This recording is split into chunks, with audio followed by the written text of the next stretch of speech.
Hello, hello. Welcome back to Debut Album January. Today we are looking at something a little bit different for this channel. Today we're taking a look at Shinedown's 2003 debut album, Leave a Whisper.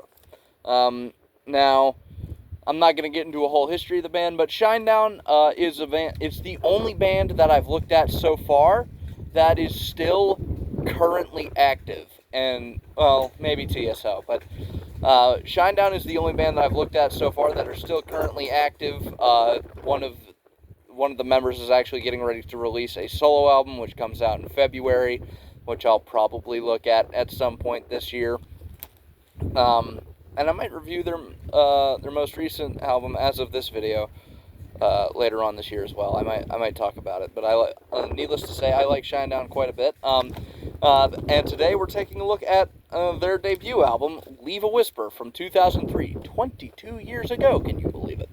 Now the first song, "Fly from the Inside," is like it has a very cool guitar riff that opens us up, and it becomes like this fantastic fusion of grunge and metal, and it's almost like what Led Zeppelin would sound like if they formed now, and didn't steal stuff. But it's it's an interesting song. It's an interesting fusion of genres, but it's very fun, and it is kind of early 2000s, but I'm kind of like down for the vibe for here. Like, again, this whole album is kind of early 2000s. Some songs it's aged great on, and others it really hasn't aged all that well.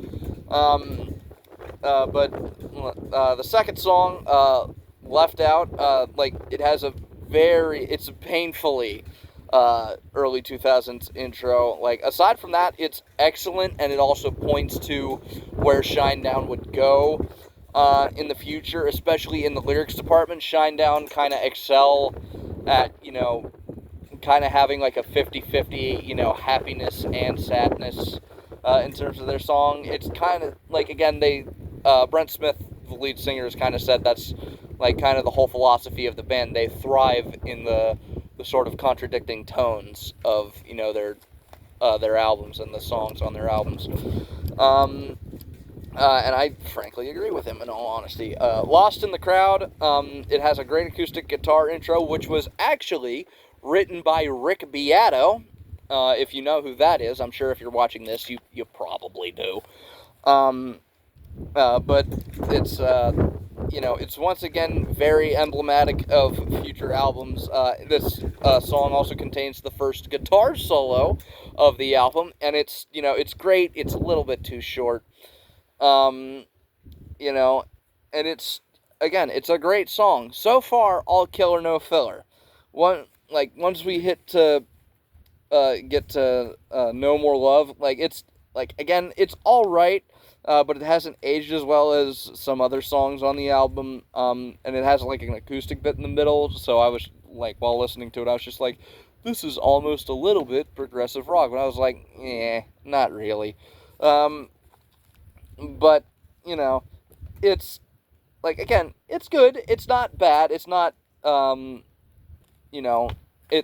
wouldn't consider it filler. We haven't quite gotten to some of the filler on this album yet.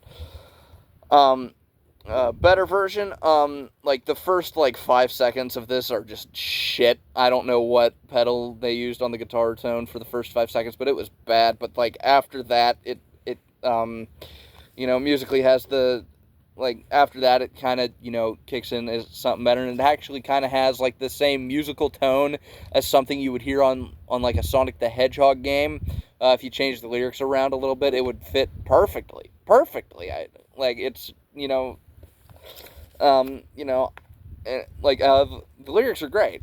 The current the ones that the song wound up with are great. I'd argue that they're better than stuff you'd hear in a Sonic game. But it's pretty good.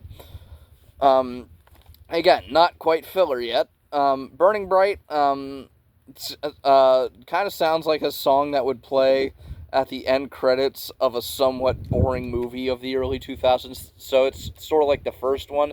That's filler, although it's not entirely forgettable. I enjoyed it. And then In Memory straight up sounds like Nickelback. No shade to Nickelback. I actually quite enjoy Nickelback. I might make a video about that later on this year. But it's, like, it straight up sounds like Nickelback, down to Brent Smith. I don't know if this is intentional or not, but Brent Smith's kind of doing an impression of Chad Kroeger. Not a good one, but not like a funny one either. It's just sort of weird. Like, it sounds a lot like Nickelback.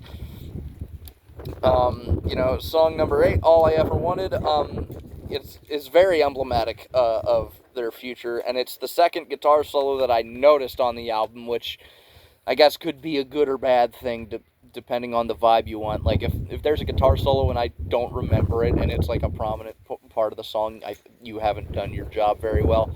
But here I think, it serves the song very well. Again, it's too short, but, it serves the song well.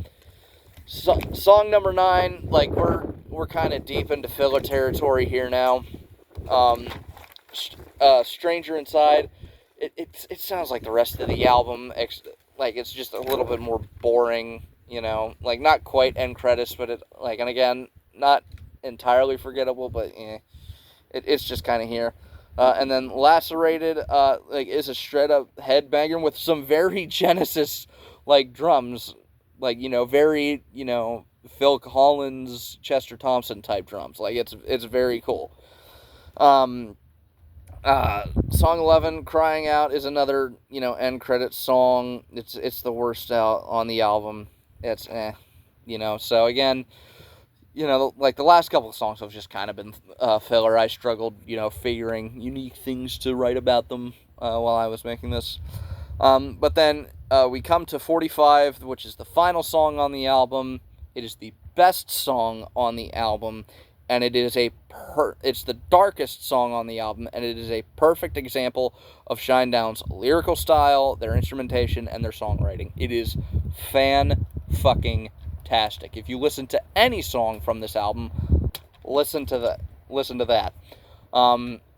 Now, of course, some people might think, hey, isn't there a cover of Simple Man on this album? Not on the original release. There was a reissue, I think later on in 2003 or maybe in 2004, which contained Simple Man and some other stuff.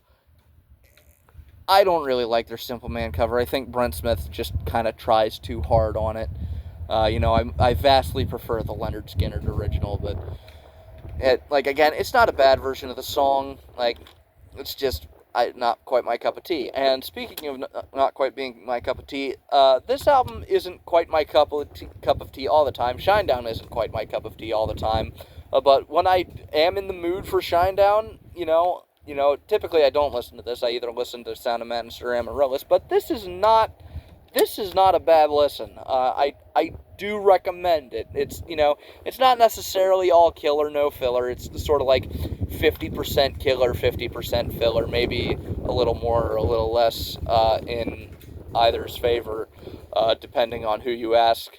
But I do recommend it. I find it to be a good listen, and it's particularly good for, shut your brain off music, but it's not, like, entirely mindless either, like, I don't listen to Shinedown for the music, I listen to it for the lyrics,